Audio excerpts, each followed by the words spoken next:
They say the mountains don't speak, but they remember. Every footstep, every scream, every broken promise buried beneath snow and pine. That morning, I wasn't looking for ghosts. I was tracking a buck. But when I found her, beaten, bound, and barely breathing, I knew. The hunt was over, and the reckoning had begun. The December wind carved through the Sacramento range like a knife through sinew.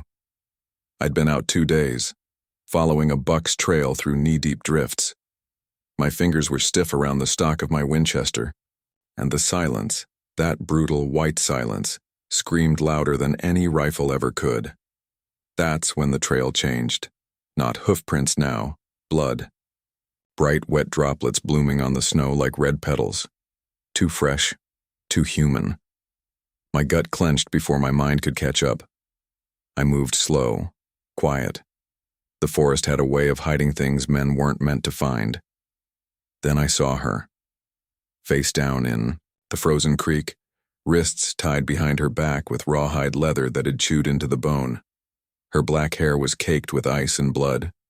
Her buckskin dress was torn, barely clinging to her. Whoever did this left her for the coyotes, and part of me, a tired, scarred part, almost turned around. I'd buried Clara May and our little girl Beth 3 winters back. Swore I was done with blood. Swore it to the pine and the snow and the God who hadn't answered me in years. But then, her eyes opened, black as coal, fierce as wildfire, and defiant, even while dying. In that one look, I saw something I hadn't seen in a long damn time, a reason to fight. I cut the bindings, careful and slow.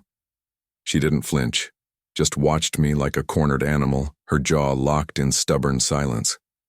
I wrapped my wool coat around her shoulders, muttered, "Easy, now." She tried to stand. Legs buckled. I caught her. Her skin was burning up. Her dress bore the faint fading patterns of the Mescalero Apache, and her wrists told a longer story. Old scars, round and white, where chains had once bit deep. Not her first time being taken. Maybe 25, 26. Strong shoulders. Calloused hands, a survivor. A woman forged, not adorned. She whispered something, a name maybe. Taza. Then her eyes rolled back and she collapsed. I carried her 3 damn miles up the mountain, lungs burning, legs shaking, back to the cabin I'd built with silence in mind. The kind of silence only a man with too many ghosts could call home. That night, I cleaned her wounds by the light of a hissing oil lamp, used whiskey and creek water, bandaged her ribs, ripped up one of Clara's old shirts for the gash on her thigh, all while the wind howled like judgment through the pines. She burned, with fever for 2 days, didn't speak, didn't move, but she didn't die either. On the 3rd morning, I was outside splitting logs when I heard the door creak. I grabbed my Colt, stormed inside, ready for anything. She stood in the far corner, my coat still around her, eyes locked on me like she could see through to the bone. "Easy," I said, lowering the gun. "Ain't gonna hurt you." She didn't believe me, didn't need to say it. I could see it in the way her shoulders squared like a soldier, so I placed the Colt on the table, stepped back and opened the door. "There's food, water too, I'll be outside." For the next few days we danced that uneasy dance. Me stoking the fire and leaving food. Her watching from behind those coal-black eyes. Always wary, always quiet, like she was waiting for me to turn into one of the men who'd left her in that creek. But she ate, drank, healed, and on the 8th day, she stood on her own, leaning against the log wall, chin held high. "What you want?" she asked, voice rough, accent thick. I looked her in the eye. "Nothing, you were hurt." I helped. Her lip curled slightly. "White men kill my people." I didn't argue, I'd worn the blue once. Rode with the cavalry. Did things I can't forget no matter how hard I try.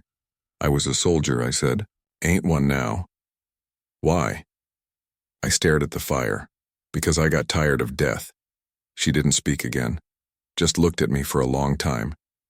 And for the first time in years, I didn't feel alone. To be continued. If this story gripped your heart like a vice, don't miss what comes next. Subscribe now to follow Wyatt and Neil's journey through fire, blood, and redemption. You won't believe what Part 2 brings. There's a kind of silence in these mountains that gets into your bones. Not peace, not quiet. No, a silence that watches you, weighs you, waiting to see who you really are when there's no one else to impress or lie to. That's the silence that filled my cabin the morning after Neil stood and spoke for the first time. She barely touched the stew I'd left on the wood stove, though she didn't take her eyes off me once. Sharp, guarded, like a bobcat testing whether I was friend, foe, or fool. I didn't push her, didn't ask questions. Just sat by the window, whittling a new handle for my old skinning knife, the fire crackling low beside us. Every so often her gaze would flick toward the Colt I kept holstered at my hip. I caught it every time.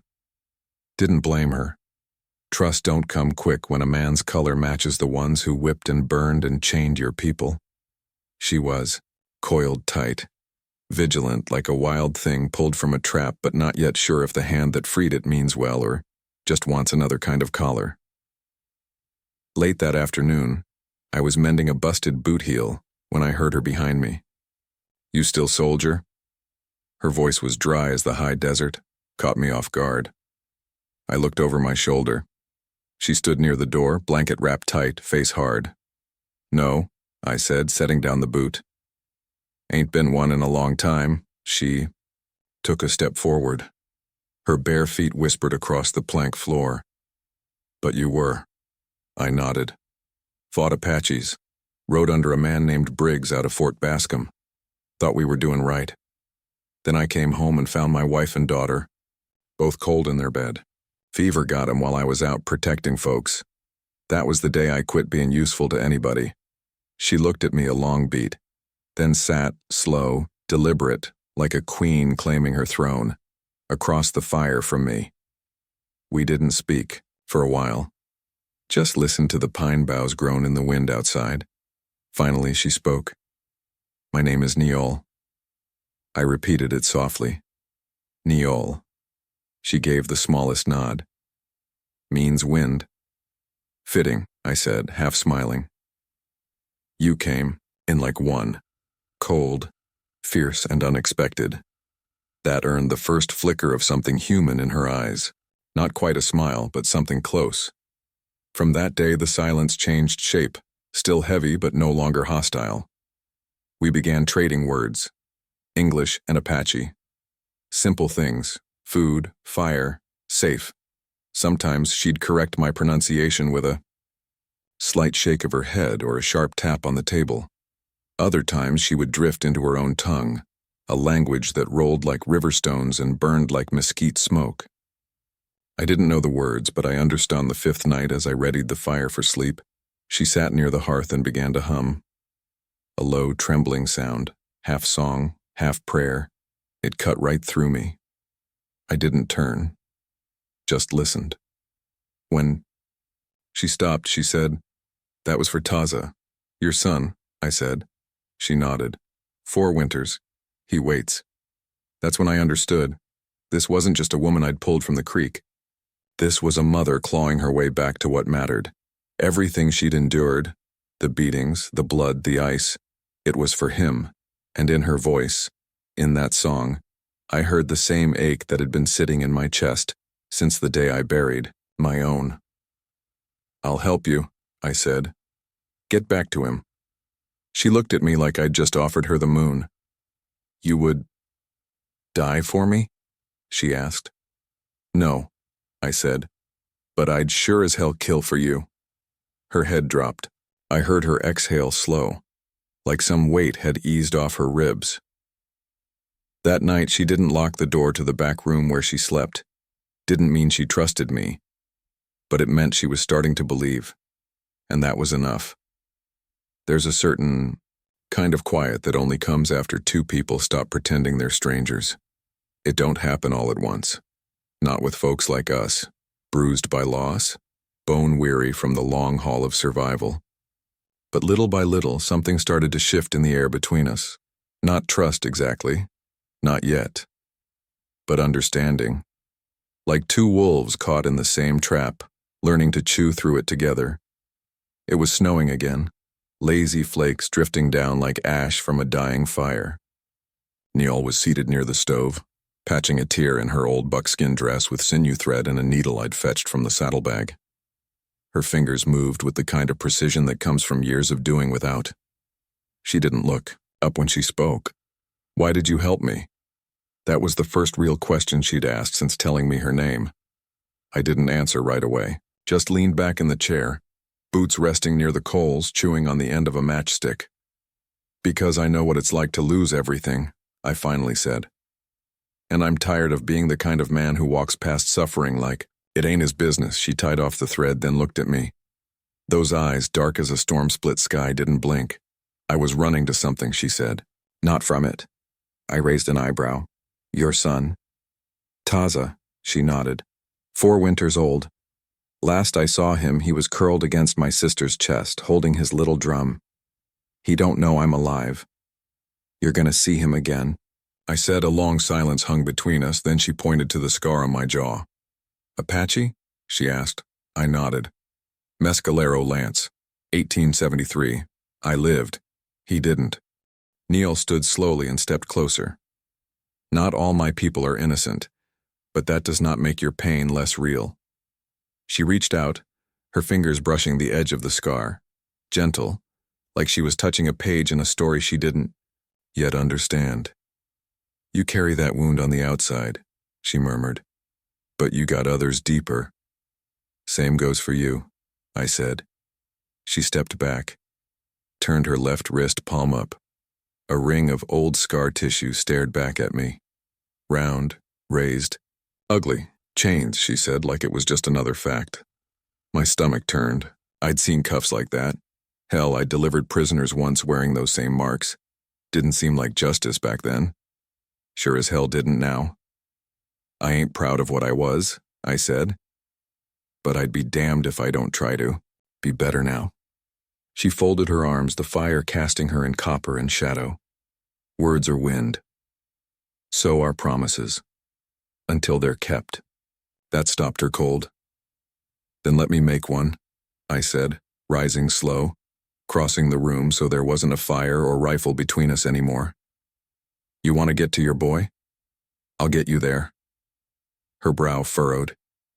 "You'd ride with me into Apache territory, with a bounty on my head and men who'd flay you alive for helping me." I didn't blink. "Yes." "Why?" "Because I already lost my daughter.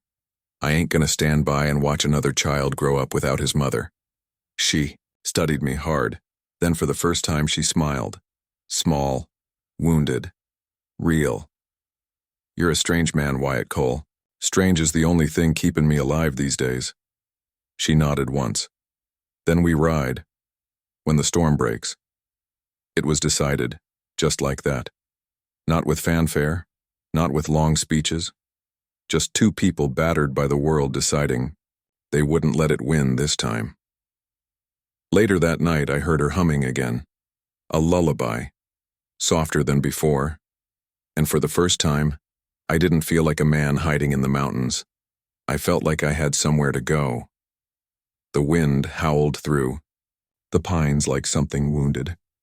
Snow still drifted, but the edge was softening. I knew that meant 2 things: the pass would open, and the world outside would come sniffing again. We had maybe a day, 2 if we were lucky. And I'd learned a long time ago that luck wasn't something a man ought to count on. We needed supplies, ammunition, another rifle, maybe a damn miracle. "I'll ride to Lincoln," I said over coffee that morning.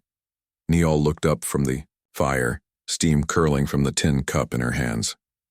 "Is it safe?" I gave a half laugh. Not even a little. She didn't smile, just nodded. "Don't be long." Her words were simple, but something in the way she said them, like she wasn't just worried I wouldn't come back, she was afraid I wouldn't want to. I saddled up the bay mare before the sun cleared the ridge. Dusty, the old Appaloosa I kept for pack work, watched me go with one eye, too stubborn, to rise in the snow. Lincoln lay 4 hours west, tucked in a fold of red rock and hard men, A place that smelled like gun oil, old sweat, and wood smoke soaked in whiskey.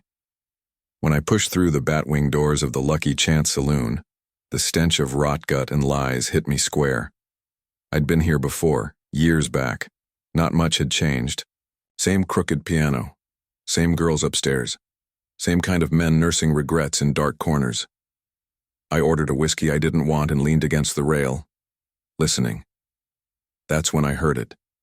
Two men at a table in the back, talking low over a bottle of rye, 200 cash. Alive, preferably. Apache woman, early 20s, scar on the left wrist, runs with the Mescalero band. I didn't breathe, didn't blink. My jaw locked like a trap ready to spring. One of them leaned in. Said her name's Niall. Claims she knows where the last of the holdouts are hiding. Thorne wants her bad. Thorne. That name hit me like a nail in the spine. Silas Thorne, ex-cavalry. Now he hunted people the way others hunted game. Women, children, old men, didn't matter. If the price was right, Silas would bring them in or bleed them out. He wasn't a man. He was a sickness in human skin. Where's Thorne now? The other asked. Headed back east, Sacramento range. He's got 5 riders with him, maybe more. Says he'll comb every inch till he finds her. I set the glass down, untouched, walked out slow, steady. I didn't run, but my heart did. By the time I hit the saddle, the fear had hardened into something meaner. Not panic, not dread, resolve. I rode hard, chasing the sunset back to the cabin. When I got there, the light inside glowed warm through the shutters. I paused before stepping in just for a second to remember what it felt like to come home to. By the 12th morning, the thaw had begun. Not outside. The mountains were still wrapped in winter's iron grip. But between us. She no longer flinched when I came near. Her voice had found its edge again, and though she still didn't smile, I could tell when something amused her by the faintest flicker in her eyes. But peace don't last long in a world like this. That day, I saddled up early. Supplies were running low, flour, shot, salt. If we were gonna ride east toward her boy, we'd need more than trust and good intentions. I'm going to Lincoln, I told her, buckling the rifle scabbard to my saddle. Won't be long. You'll be safe here. She didn't argue, just handed me a folded scrap of buckskin with a small list written in charcoal. Beans, tallow, more thread, survival scrawled in a woman's hand. Her eyes met mine before I left. No fear. Just a kind of quiet calculation, like she knew something was coming. Lincoln was 2 days' ride down frozen trails and hard ruts, tucked in the shadow of the mountains like a mutt trying not to get kicked. The kind of town that smelled like horses and desperation, where men talked too loud and drank to forget. I hitched Dusty outside the saloon and pushed through the bat wings, the stink of tobacco and wet wool hitting me like a slap. The place was half full, ranch hands, drifters, a card dealer with one eye and no patience. I ordered coffee instead of whiskey. That's when I heard the name. From a table near the back, 2 cowhands leaned in over their drinks. Silas Thorne's. Paying 200 cold for that Apache woman, one muttered. My spine went stiff. She got away from his camp near Carrizozo. Claims she knows where the Mescalero band's hiding. Thorne wants her back alive or in pieces. I clenched my tin mug so hard the rim bent. Heat rushed to my ears. Where's Thorne now? The second man asked. Sacramento range, riding with 4, maybe 5 others. Bastard's got blood on his boots and ice in his chest. I didn't wait to hear more. Left the coffee steaming and shoved through the door like a man walking out of his own grave. The air hit cold and cruel, the kind that don't care if your lungs are burning or your heart's about to split. I rode hard, pushing Dusty through the snow without mercy. My mind raced ahead of me, painting every horror it could. I'd left her alone. She was out there with nothing but a knife and a half-healed soul, and now a price on her head. Thorne. That name clawed through the past. I knew him. We all did. Former cavalry. Hung up the uniform and traded it for something meaner. Trafficker, torturer.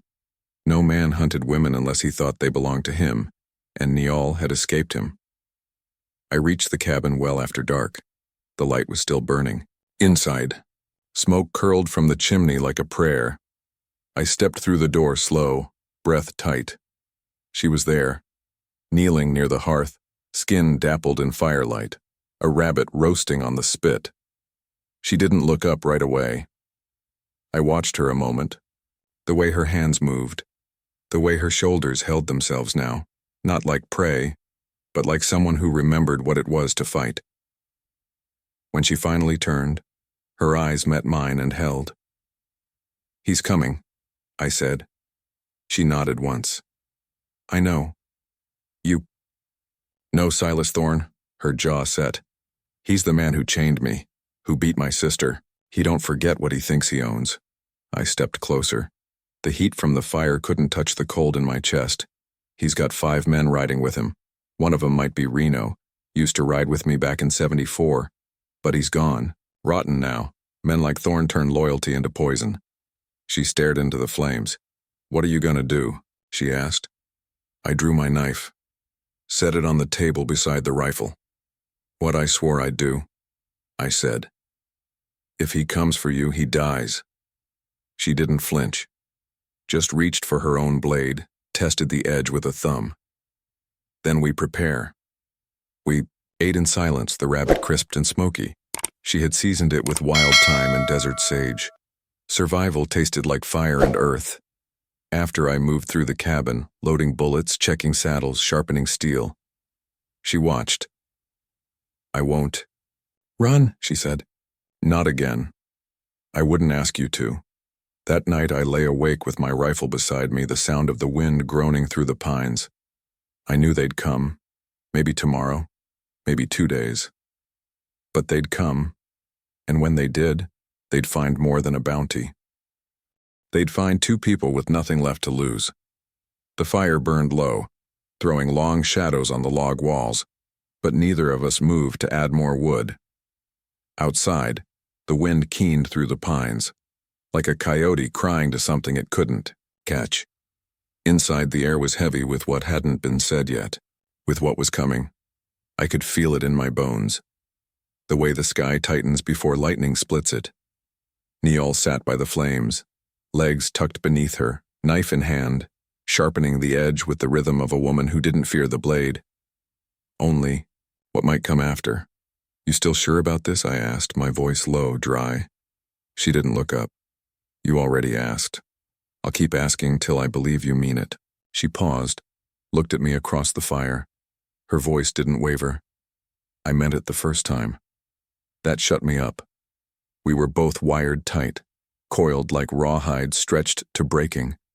But neither of us backed down. There was no room for lies anymore. Not here. Not with death riding close behind. I rose, stripped off my coat.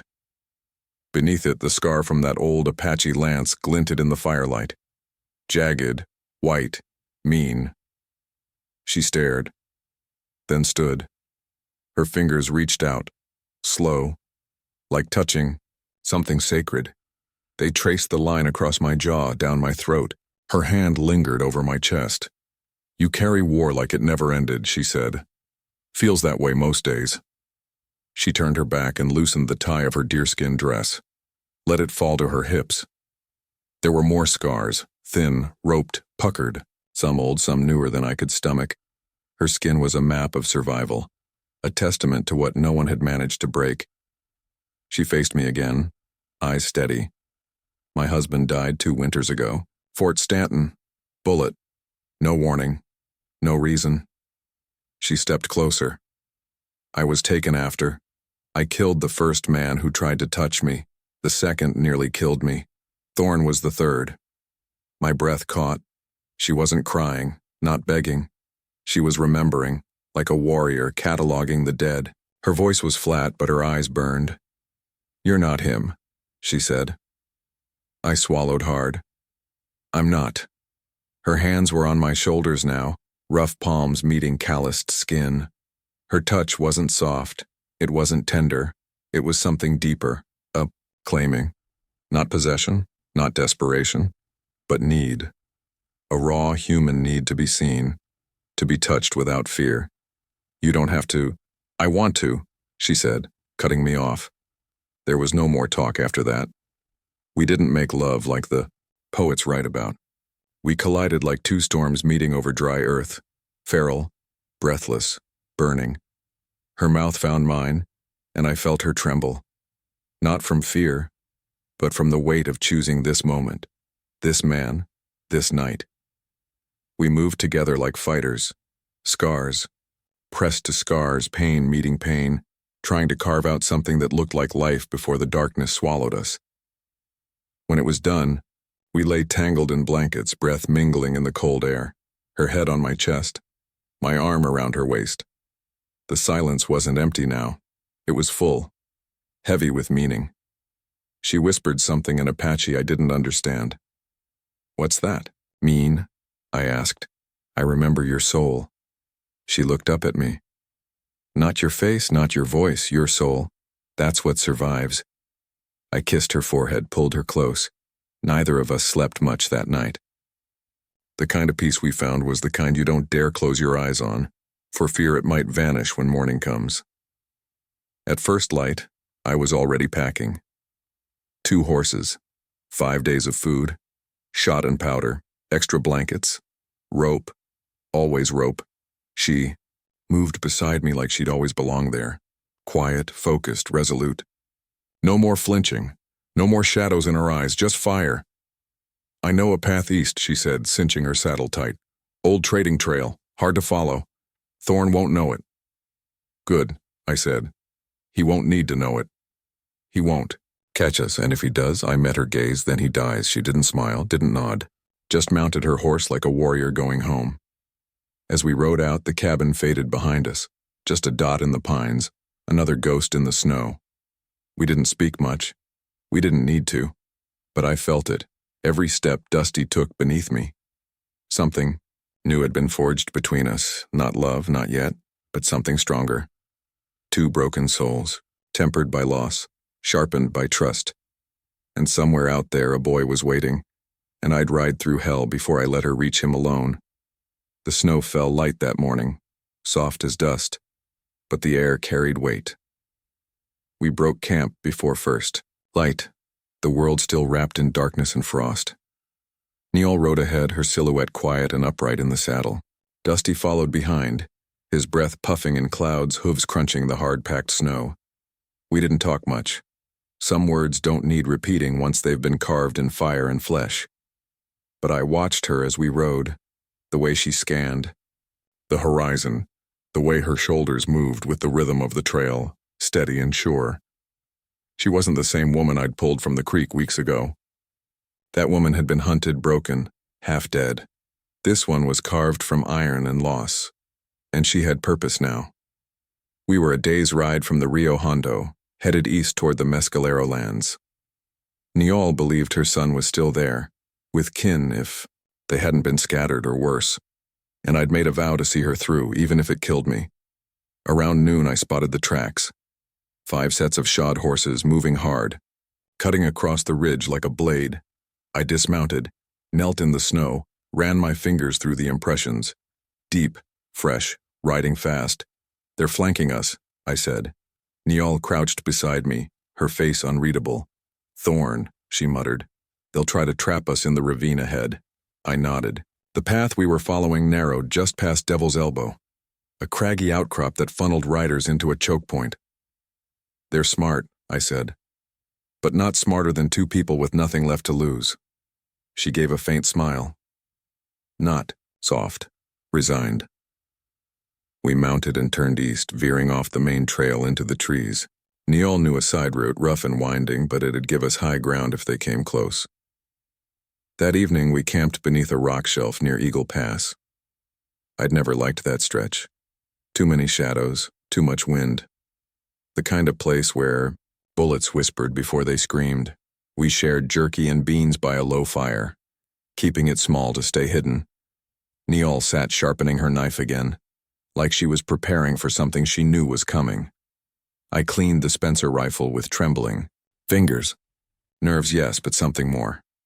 "This ain't gonna be just a chase," I said. "It's a test. They want to bleed us slow." She nodded, her eyes reflecting the flames. "He wants to break you. Make you choose between me and your life. I already made that choice. A long pause. Then quietly, "You'd die for me?" I looked at her for a beat. Shook my head. "No. I'll live for you. That's harder." She said nothing for a long time after that. But when we lay down, her hand found mine under the blanket. A silent tether. A line drawn in the dark. The next morning, I woke to silence. Too much of it. No birds. No wind. Just stillness. Then I heard it, a distant snort. Horse. Close. I motioned to Niol. She was already up, already alert, blade in one hand, rifle in the other. We climbed the ridge above the camp, crawling through pine and shale. And there they were, 5 riders moving fast through the clearing we'd passed the night before. Thorn wasn't with them, but I recognized one of the men, Reno. Used to ride together, back before he sold his soul for a coin purse and a bottle. "Wyatt," he shouted into the trees. "We know you got her." Niol tensed beside me. I could feel the fire in her through the snow. "You hear that?" I whispered. "They're desperate. That's our edge." She nodded once. "We strike first," she said. We moved like shadows, flanking them as they dismounted to check the snow. When the first shot rang out, it wasn't theirs. It was mine. Reno dropped like a sack of flower blood blooming in the snow. Then all hell broke loose. Gunfire exploded through the trees. One of their horses screamed and bolted. Niol fired twice, clean, calm, deadly. Another man fell, didn't get back up. I took one through the sleeve, grazed me clean, but it was enough to knock me sideways behind a stump. I shouted to Niol, "I'm hit, shoulder." She didn't pause. Laid down cover fire, eyes burning like coal, expression hard as flint. They retreated, dragging a wounded man behind them, left 2 bodies in the snow. We didn't chase. We didn't need to. This wasn't the war. This was the warning. That night, Niol cleaned the wound in my shoulder with spring water and old cloth. Her touch was rough but not unkind. "You were lucky," she said. "Luck's all I've ever had," I muttered. She tied the bandage tight, then looked at me. "He'll come himself next time." "I know." "And you'll kill him?" I held her gaze. "No, we will." The wind cut sharp that morning, slicing down the ridgeline like a knife through rawhide. Wyatt Cole spotted the hoofprints before the sun climbed over the aspens. 5 of them, deep and deliberate, coming in fast from the west. He didn't say a word, just tightened the cinch on his saddle, checked the load on his colt, and looked at Niol. She saw it in his face before he even spoke. Trouble was coming. They pushed hard through the timberline, weaving between patches of frost-hardened brush, snow crunching beneath hooves. The silence between them was no longer cold. It was focused. Niol rode like the land itself taught her, quiet and watchful, her rifle across her lap like a promise waiting to be kept. They didn't make it far. The ambush hit just past Dead Men's Gulch. The canyon walls narrowed, the light thinned, and the world erupted in gunfire. A bullet cracked, past Wyatt's cheek, kissing bark and drawing blood from his temple. He ducked instinctively, spurring Dusty into a side gallop as Niol wheeled her horse around with wild precision. 2 riders came in from the ridge, spitting lead like locusts. Another pair broke from the tree line. One of them, tall and scar-faced, let out a yell Wyatt hadn't heard in over a decade. "Reno," he muttered, eyes narrowing. "Goddamn Reno." The man had once worn the same blue uniform Wyatt had. Same war, different reasons. Now he rode with Silas Thorne's brand, and that made him no brother of Wyatt's. The fight turned brutal fast. Wyatt wheeled his carbine and fired once, straight through the chest of a rider too slow to duck. He caught another slug in the shoulder for it, spun halfway out the saddle, but stayed upright. Blood soaked his coat, warm against the bitter air. Niol dismounted before her horse even stopped. She dropped behind a felled pine and laid fire with her rifle, each shot as measured and cold as winter. A man screamed. Another fell silent forever. Reno dismounted and came in close, gun raised. Wyatt's vision swam, pain clouding his edge. The world spun, but he fought through it. Reno sneered. "You always did pick the wrong side, Cole." Wyatt didn't answer. He just lunged. The two men crashed, into the snow like bulls, fists and fury and old ghosts flying. Reno got in 2 solid hits, busting Wyatt's lip and jarring his wounded shoulder. But Wyatt fought like a man with nothing left to lose. He slammed his boot into Reno's knee, twisted free, and drew his knife. It ended fast after that. When Reno fell, bleeding into the snow, the canyon went still. Niall stood nearby, breath heaving, eyes searching. She lowered her rifle and ran to Wyatt, blood on her hands before she even reached him. "You're hit." "Bullet went clean through," he rasped. "Just hurts like hell." She helped him into the saddle, her touch surprisingly gentle. They left the bodies where they fell. There was no time for graves. The real monster wasn't among the dead. Silas Thorne was still out there, and now he'd know they'd fought back. They rode in silence again, but this time, it wasn't born of mistrust. It was something deeper. Wyatt slumped forward slightly in the saddle, hand pressed against the slow bleed from his shoulder. He didn't complain. Men like him didn't see pain as punishment. They saw it as penance. Niall rode ahead, glancing back every few minutes. Her eyes held something different now. Not fear, resolve. They found a shallow cave before nightfall. She started a fire and tended his wound with rough hands and steady breath. Wyatt gritted through it, jaw clenched tight, and watched her in the flickering firelight. There was a strength in her he hadn't seen since Clara May, a fire that didn't burn. It smoldered. "You saved me," he said hoarsely through the ache. She didn't answer, just pressed a damp cloth to his chest and said, "You're not allowed to die. Not yet." He smiled through cracked lips. "Wasn't planning on it." Outside, the wind howled like a wolf mourning the fallen. But inside that cave, something new was born.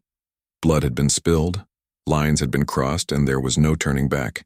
They were no longer fugitives. They were a threat, and Silas Thorne would know it soon enough. The fire had burned low by the time Wyatt stirred. The pain in his shoulder was a dull throb now, not sharp like before, but heavy, like an old debt coming due. He sat up slow, boots brushing the scattered ash, and saw Niall seated just beyond the flames, her back straight, rifle across her lap, eyes fixed on the darkness outside. "Couldn't sleep?" he rasped, voice rough as gravel. She didn't turn. "Didn't want to." Wyatt nodded. He understood. In this kind of land, dreams had teeth. And after spilling blood in Dead Man's Gulch, the night didn't offer peace. It whispered names of the dead. The two rode out at first light, Wyatt's movements stiff, his face pale beneath his hat, but his jaw set with that quiet grit he carried like a second skin. Niall had wrapped his shoulder tight and handed him a flask filled with bitter herbs. Apache medicine, she said, though it tasted like fire and regret. They didn't speak much that day. But by sundown, they crested a rise and looked down on a sight that made Wyatt's stomach drop. Smoke. Thick, black, and rising from the valley floor. His gut twisted. "That's Burnt Hollow." Niall's eyes hardened. "It was your people?" "It was a town," Wyatt said. Small, kept to itself, mostly women and kids now since the mines dried up. They pushed down the ridge fast. Dusty fought the descent, hooves sliding, but Wyatt urged him on. The closer they came, the clearer the destruction grew. Homes gutted, wagons overturned, livestock scattered or dead. The chapel roof had caved in. The well had been smashed with a hammer. No mercy, just ruin. They found survivors huddled in the cellar of the old post office. A woman with soot in her hair and a gash above her eye said Silas Thorne's men had come looking for Wyatt. When he wasn't there, they took revenge on the town. "I begged them," she said, voice trembling. "Told them you hadn't been seen in weeks, but they just laughed, said they'd leave a message." Wyatt clenched his fists. His knuckles cracked. He looked at the children, 5 of them, huddled behind their mother's skirts, eyes wide with hunger and fear. And in that moment, something in him shifted. The guilt no longer curled inside him like a ghost, it blazed. He stood up, blood-stained shirt hanging loose at the shoulder, and turned to Neil. "They're not going to stop." "No," she said calmly. "They won't. They think this land belongs to them. They think fear keeps it." Neil stepped forward. "Then we show 'em fear ain't enough." That night they buried the dead. Quietly. The way folks do when the world feels broken and the stars feel too far away. Wyatt carved crosses into splintered fence posts. Niall sang softly in Apache, a song not of mourning, but of vengeance. By morning, Wyatt had saddled Dusty again. His shoulder still ached, but he'd strapped the rifle to his back, revolver at his side. Neil handed him a hand-drawn map, outposts, trails, names scratched in charcoal. "Thorne's men move between here and Cutter's Peak," she said. "We can hit their supply line, make 'em bleed." Wyatt looked at her, something fierce rising in his chest. "You ready to become outlaws?" "We're already outlaws," she replied. "Might as well make it count." They rode hard that day, 2 riders against a storm. But they weren't running anymore. They were hunting, and as they disappeared into the canyons, burnt hollow behind, them smoldering in the morning sun, a wind swept through the valley, a whisper carried on it. Wyatt Cole wasn't a ghost. He was coming. The morning broke slow and red, like the sky itself was bleeding for what was coming. Wyatt adjusted the bandage at his shoulder, now stiff from days of riding, fighting, and running, short on mercy. Dusty pawed the ground beneath him, snorting at the scent of war that hung in the air like smoke before a brush fire. Neol crouched beside a boulder, scanning the valley below through a cracked spyglass. Her hair whipped behind her in the wind and her gaze was unshakable, focused like a hawk locked on its prey. "They're posted up at Black Mesa," she said, voice flat and sure. 8 riders, 1 wagon full of rifles and powder. Maybe more hidden in the scrub. Wyatt rubbed the stubble on his jaw. "It's just us." Neil looked up at him, a half-smile playing on her lips. "It's always been just us." They moved like shadows, picking their way down goat trails and through dry creek beds, every step bringing them closer to the fire. The sun beat down hard, and by high noon, sweat slicked their backs and the air smelled of sagebrush and grit. When they reached the edge of the ridge, Wyatt pulled out a small cloth bundle and opened it. Inside were 6 bullets, each one hand-etched with a name. "Thorne's men," he said quietly, pointing at the letters carved into the lead. "They took everything from me, from Burnt Hollow, from the folks who trusted me to keep 'em safe." He handed Niall 2 of the rounds. "One of these has your name on it?" she asked. He shook his head. "Just theirs." At the first crack of gunfire, the men below scrambled like startled coyotes.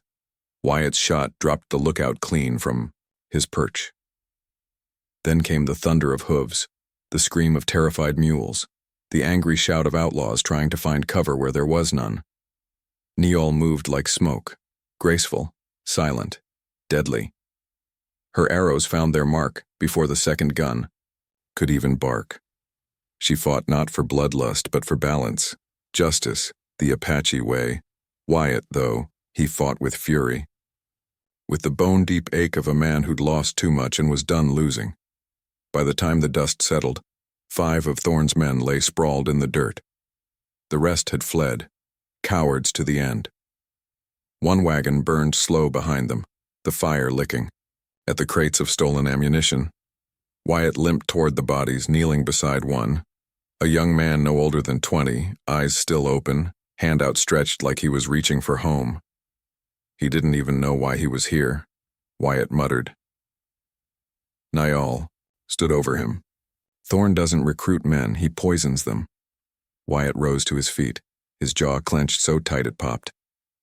"Then we cut off the snake's head." That night, they camped beneath the stars in silence. No fire, no words, just the sound of the wind whispering through the canyon walls. But sleep didn't come easy. Wyatt's mind spun with memories, of Mary's laughter, of his boy's first steps, of the smell of gunpowder and the cry of a town burning because he wasn't there to stop it. He thought of what Niall had lost too. Her tribe scattered, her blood hunted like animals, her way of life treated like it was worth less than cattle. They were both ghosts in their own land. But tomorrow they would ride into Dustwell, where Silas Thorne held court like a king behind saloon walls and armed guards. Tomorrow justice would speak loud and it wouldn't need a gavel. Wyatt leaned back against the rock staring at the moon. "Niall," he said softly. She didn't open her eyes. You ever wonder if we're going to survive this?" She was quiet for a moment.